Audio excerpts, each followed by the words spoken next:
इस सिलसिले में नीतीश कुमार को, तेजस्वी यादव को और देश के वजीर आजम नरेंद्र मोदी को, तीनों को बिहार की जनता से माफी चाहनी चाहिए।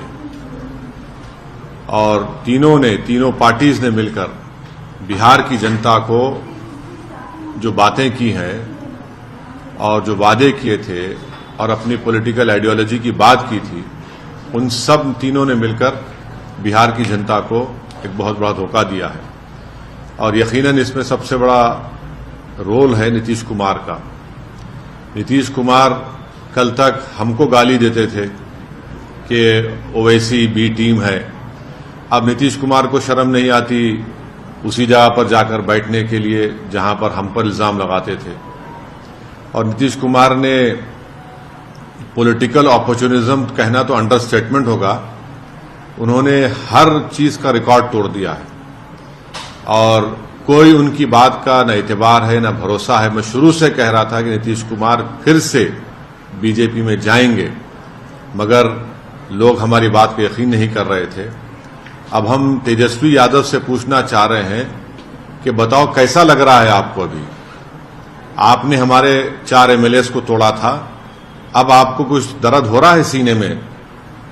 तकलीफ हो रही है आपको अपने भेजे में? अब आपको मालूम हो रहा है कि जो खेल आप हमसे खेले थे वही खेल आपसे हो गया। और तेजस्वी यादव और उनकी पार्टी धोखा दी है। 2 मर्तबा नीतीश कुमार को उन्होंने मुख्यमंत्री बनाया। बताइए अब क्या हासिल हुआ? आपने बीजेपी को आपने सत्ता दे दी।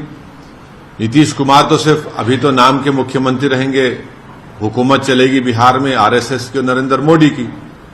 हम तो यही चीज को रोकना चाह रहे थे। एमआईएम पार्टी इसी को रोक रही थी। और जब हमारे सीमांचल की जनता ने एमआईएम के 5 विधायक को कामयाब किया तो हमने तो जब उनके स्पीकर के इलेक्शन में तायद की थी गठबंधन के। मगर तेजस्वी यादव को और उनके परिवार को ऐसा लगता है कि बिहार की जनता एक तरफ और उनके परिवार से कोई भी मुख्यमंत्री बन जाए। नीतीश कुमार को लगता है कि मैं जब तक जिंदा रहूं मुख्यमंत्री रहूं, और बीजेपी को लगता है कि भाई हर चीज हमको मिल जाए, चाहे कुछ भी हो, किस तरीके से हो जाए। देश के प्रधानमंत्री का भाषण मुझे याद आ रहा है जब नीतीश कुमार ने वो ऑब्जेक्शनेबल बातें कही थी महिलाओं के बारे में।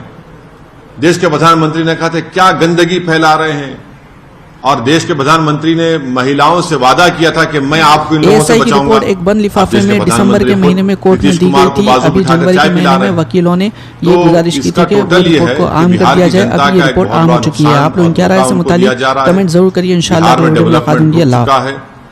अफसरशाही बढ़ चुकी है और हम तो शुरू से सीमांचल की लड़ाई लड़ते आए, लड़ते रहेंगे।